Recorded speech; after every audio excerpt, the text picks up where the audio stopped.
Hello friends, so today's video is going to be both a non-spoiler review and then a spoiler chat and discussion for Fullmetal Alchemist, specifically the first 12 chapters or the first 2 editions of the Fullmetal editions. The non-spoiler section of the review, I will be talking about what the synopsis is, as well as a little bit of the tone of the story. From there, we'll talk about some themes and some topics that are touched on, as well as the art style and my personal appreciation for this art style because I love it, the characters and the humor, and then the action and the magic. Within the spoiler section, I'll dive a little bit deeper into the themes by touching on specific plot points or panels or character moments. And then I want to go a little bit further with the humor of the story, give specific examples for that, as well as go into why I think the characterization in this story is so well done, even just within these first 2 volumes. I'll have timestamps if you'd like to skip to any one specific part. Jumping into it, Fullmetal Alchemist follows Edward and Alphonse Elric, 2 brothers who, in an effort to bring their mother back from the dead,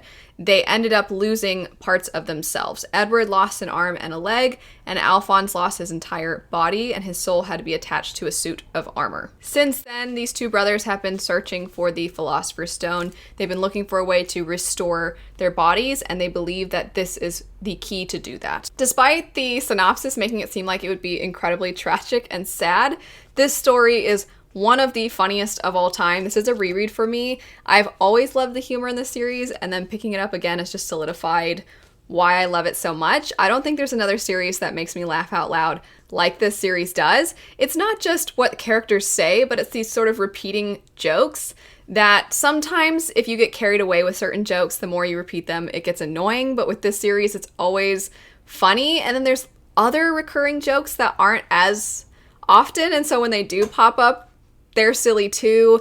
But on top of that, it's the art style. So I'll get into the art in a little bit, but the way that the art is typically more almost what you would think of with a comic strip. It has that sort of art style. It's very clean. And then occasionally they just draw them looking all wiggly and silly, and it always makes me laugh. There's just so many things about the humor in the story that are fantastic, but that does not mean that we do not touch on some really intense, dark themes. There are some really dark things that happen immediately. I forgot how quickly one of the darkest things in the series happens right at the beginning, and you're going to touch on a lot of themes that are very, very heavy. I specifically wanted to structure themes and topics as a section rather than just themes, because some of the things I don't think we don't dive into them enough to where I feel like it's a theme, but it is a topic that is touched on. One of those would be experimentation on people. So you get some pretty uncomfortable parallels to things that have happened in our own history that are currently happening. There's the idea of how far should science go against somebody's will for the sake of progress.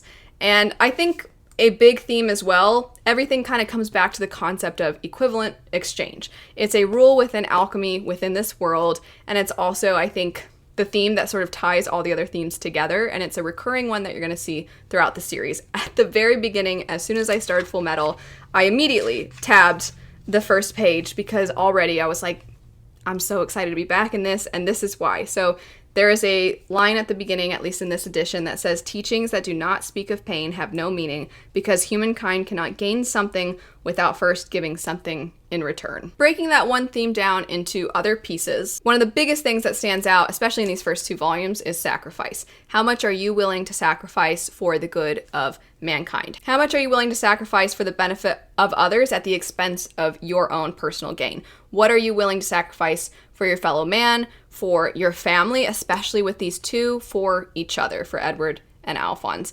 The love and affection that these brothers have for one another, it's really nice to see. I actually don't feel like we get a fantastic sibling bond in a lot of fantasy stories, and there's a reason that this one stands out. It's just incredible to see everything that these 2 are willing to do for one another, how they never want to leave each other behind. But that is also kind of a sore spot between the 2 of them. It's something that creates a lot of tension because Edward, of the 2, Edward is sort of the reckless one. He's the bulldozer. And then Alphonse is the sweetheart. He is the epitome of a cinnamon roll character.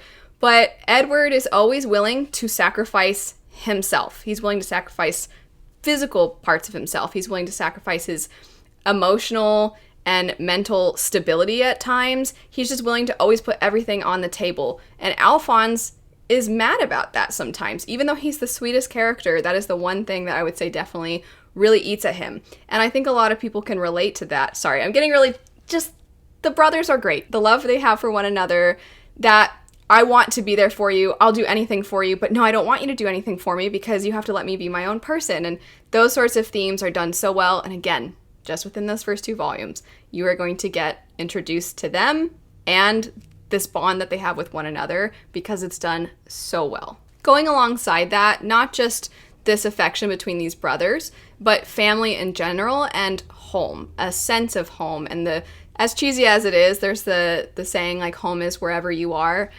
And I think that's true with these characters, but there's also the desire to belong somewhere. They're always on the road. They're always searching for the Philosopher's Stone. So their desire to have this something else, you see it a little bit more in Alphonse. He's a little more willing to be open and honest about his feelings. But Edward, and some of the panels and the way the art is done, you can see he has to just toughen up and he's got to turn his back on things. And I'll get into specifics when we dive into the spoilers. But I think that want of home when you don't actually have one is something a lot of people can connect with. Another theme that's done so well is the cycles of violence, the way that you see when somebody endures trauma, that leads often to them lashing out and inflicting that on others. And you see that both in a intimate sense, but also more broadly. There's a really fantastic quote in the story. This isn't spoilery. It's not going to give any specific plot points, but it says, "Bloodshed begets bloodshed. Hatred begets hatred. The rage and emotion sinks into the land and stains it with the crest of blood. No matter how many times history repeats, they never learn." As you can imagine as well, given that one of the brothers, his soul is attached to a suit of armor, there's so many really, it's touched on very well the idea of what does it mean to be alive? What does it mean to be a person? I think that theme, it's done in a lot of, I would say, sci-fi. I think it's done less often in fantasy, but it's done exceptionally well in this story, and especially with this character, as well as just in general, the valuing of human life, of having a purpose. That's done really, really well. Switching now into the art style, I absolutely love the art in this. So I am also reading Vagabond right now, which is a completely different art style, and it's incredible, and it is often brought up in conversations about the best art in anime and manga. And I think Fullmetal deserves a little bit more applause. It's definitely very different than that, but the amount of times that Alphonse has to be drawn, and he's drawn in action scenes, he's drawn fighting, this is not the easiest thing to draw. And it's really cool because in these editions specifically at the back, there is kind of the process for how these characters were eventually crafted. So there's, here's what Edward looked like initially. Oh, too old looking. I gotta make him look younger. And then because Edward has an arm that is a prosthetic, there's also the crafting of this arm and trying to get that pinned down really well. So there's all these little details, and yet the art style is so clean. And again, it does feel kind of like a comic strip. And within that, I think the paneling is creative too, because sometimes the paneling will be one image, but for ease of what bubble you're supposed to be reading first, that one image will have a box so that you know, okay, read here first and then read over here. And it's the same image, but it always looks like it's so crisp. Everything is very easy to follow. It's very pleasant to the eye. And then on top of that, how the art is tied to the characters. Even though there's not an immense amount of detail necessarily from one character to the next, all the characters are so distinct. And that's hard to do not just because of the fact that you have a large cast of characters, but on top of that, a lot of them are in the military and they wear similar clothing, but what she does with their hair, what she does with their body type, or what she does with their facial hair, or just the way they carry themselves, she manages to capture these little differences, and it makes all the characters stand out. It makes them come to life and feel very unique. And then tying now into the magic and the action scenes, I think this kind of almost has to be attached to the art style point as well.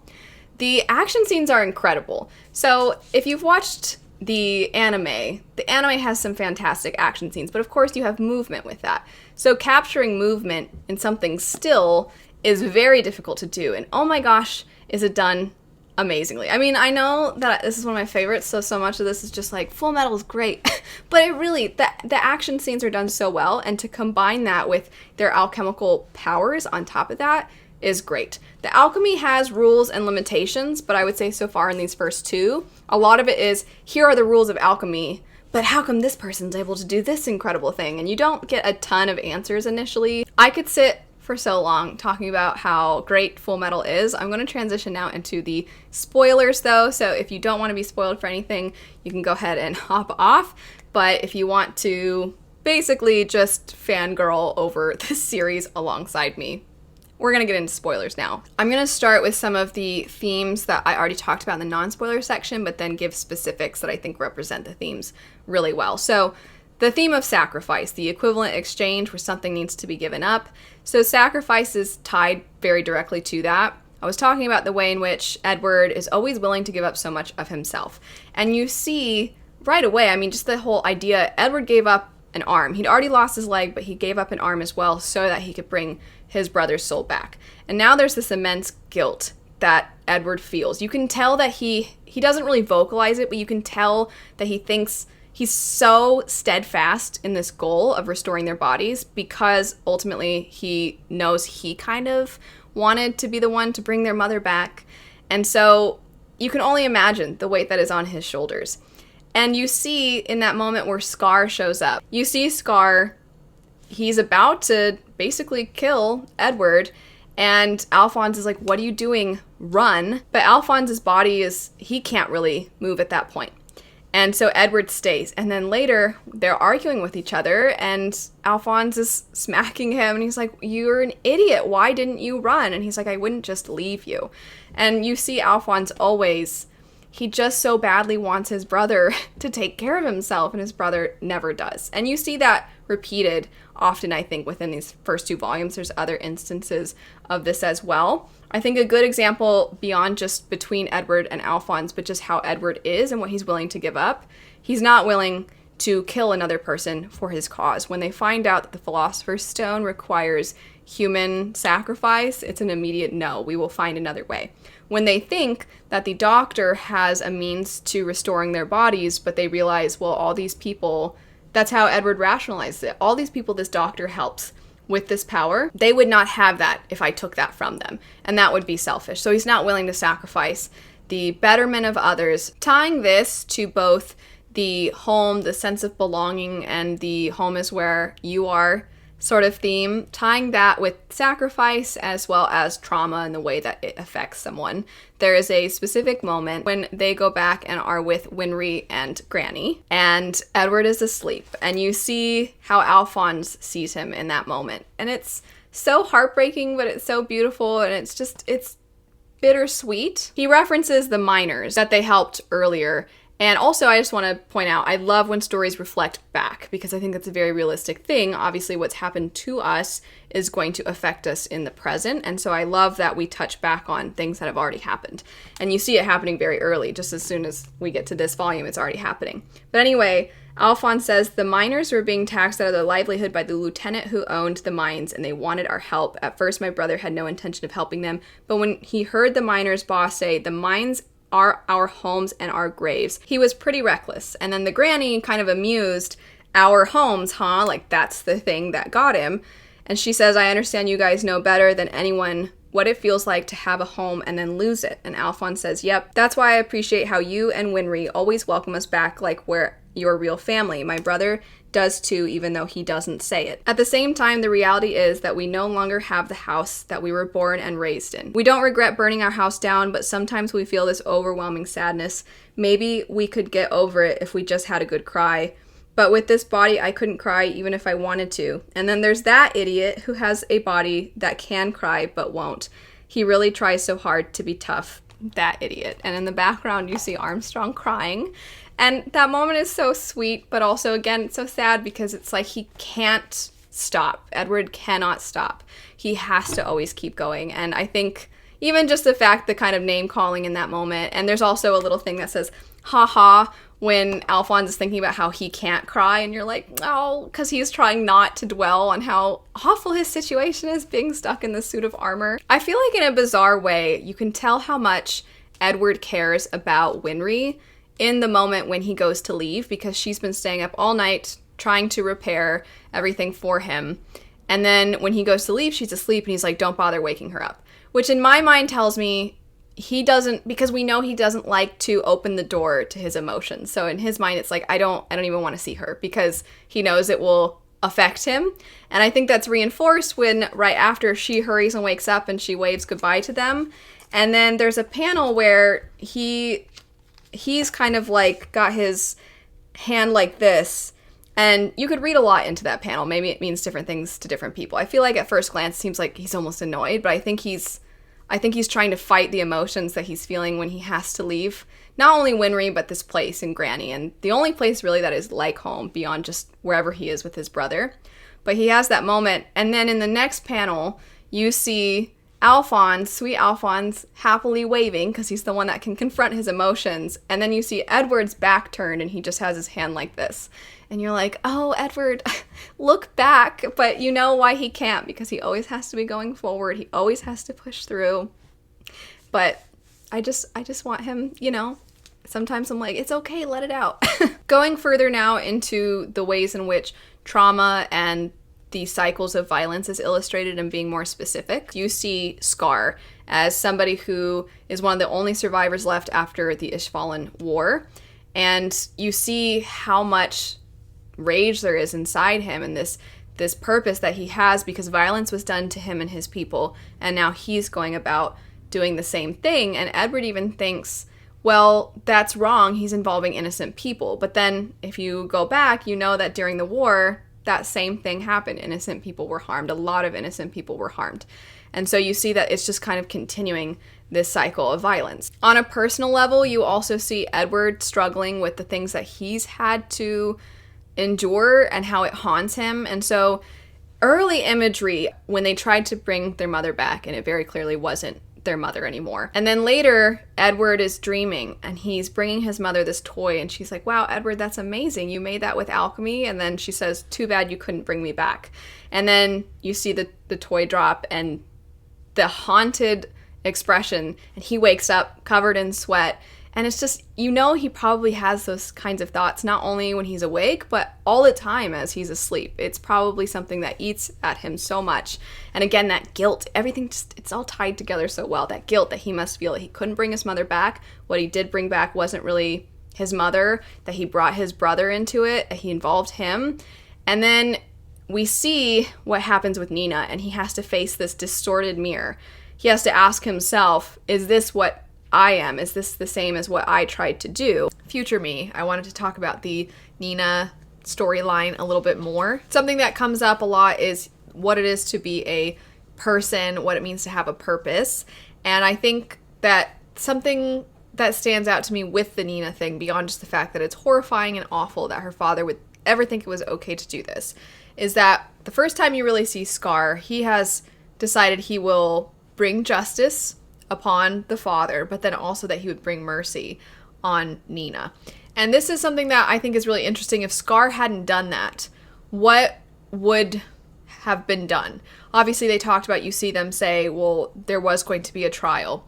But what would the conclusion have come to as far as what to do with Nina? Or that you see on Edward and Alphonse's faces, I think obviously is a reflection of what you, the reader, are feeling, but also just that, once again, what does it mean to be a person, and should she have to live her life like that because of what someone else decided for her? And it's the idea of sacrifice as well. You see with Edward, because he questions, am I like this person because I broke one of the laws of alchemy myself? Am I like her father? And I think a key difference that maybe Edward doesn't see in that moment is that the father made the decision for Nina. She didn't have a say.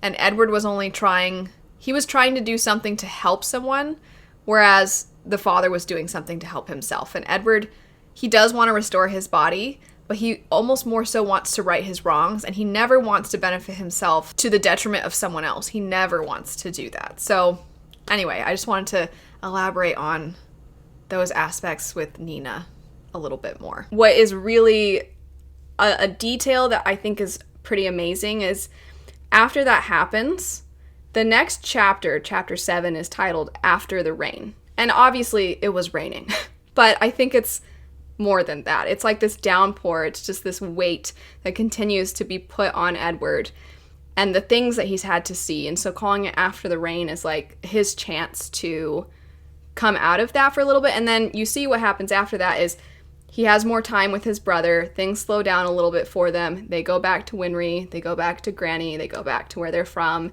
So it's after the rain. It's after all of that has happened. Beyond that, we have the theme or the topic of what it means to be alive. We get a little bit of what it is to be a person, a human, at the end there when Alphonse is fighting. And so dark and such a mind game to be like, how do you know that you're not just created and told that these are your memories? That is so sad because Alphonse is so sweet and cares about everybody so much. So for him to even have to question is just so sad. But regardless, you see in that moment, it's kind of touched on. At the very beginning, it's touched on, I think, as well when Rose, it's less about what it is to be a human, but what it is to have purpose.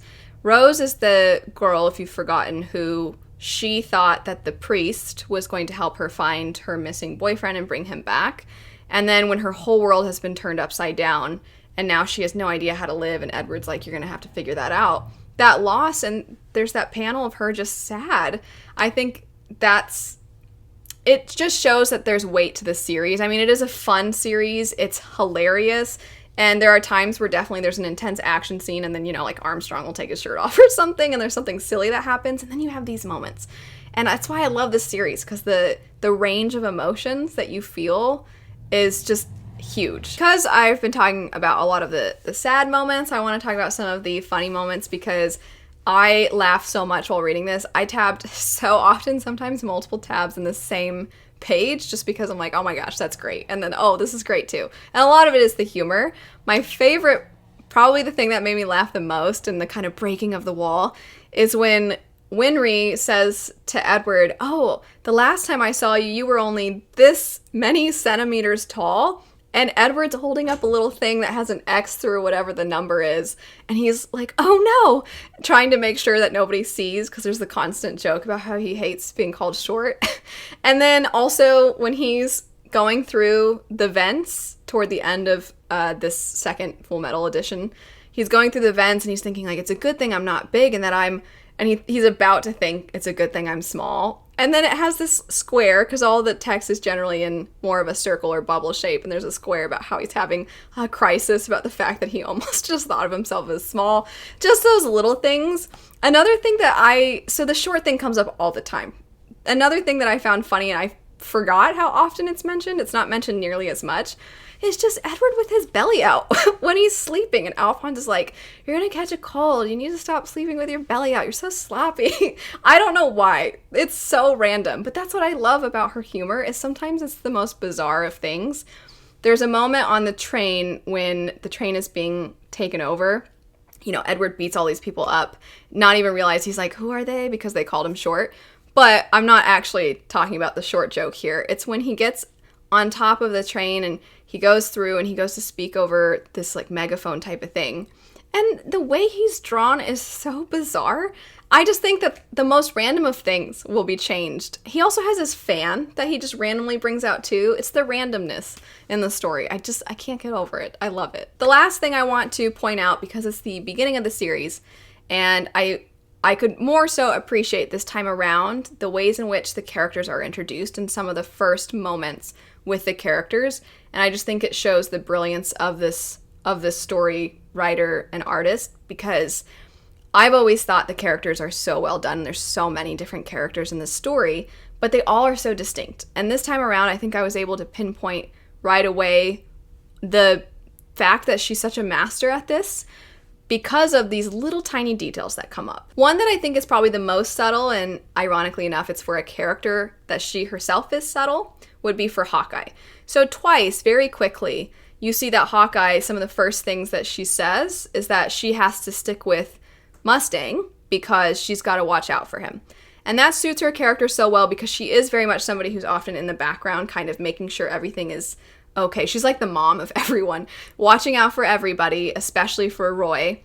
And also just the fact that she's a sharpshooter, it kind of goes hand in hand. She's the subtle, quiet character who's always looking out. Unsurprisingly, some of the first couple of moments with Armstrong, he is either taking off his shirt and showing his muscles or he's crying. And then with Hughes, we see that he doesn't have all these cool powers. One of his first moments, he kind of pops out and he's like, is everything done? Because he was hiding because he wanted to make sure that he was safe. And the fact that he goes and sees Edward and Alphonse off when they go back to have everything restored. He sees them off, and then later he goes to visit them on his break, just because he's like, I'm on break. I thought I'd just come see you. And I'm like, oh. So all these little things. I feel like at this point we shouldn't feel like we know basically anybody except for Edward and Alphonse, and already the characters stand out so much. Anyway, I know it was only the first 12 chapters, and I was originally going to try and read so many more volumes at a time before doing discussions, and I was like, I can't. I have to talk about just this first because there's just so much, and I love this series so much. So I will be doing more Fullmetal Alchemist chats like this, and I'm so excited to be doing so. I've loved Fullmetal Alchemist for years. Back in the day, I had a video that was like, what, everybody should read Fullmetal Alchemist, and so I'm just so excited to be picking it up again, to be revisiting one of my favorites. I love it so much. It's just the happy, silly, yet deep and tragic and moving story that I feel like it's hard not to love. But anyway, thanks so much for watching. I hope you all have a lovely rest of your day, and I'll see you later. Bye.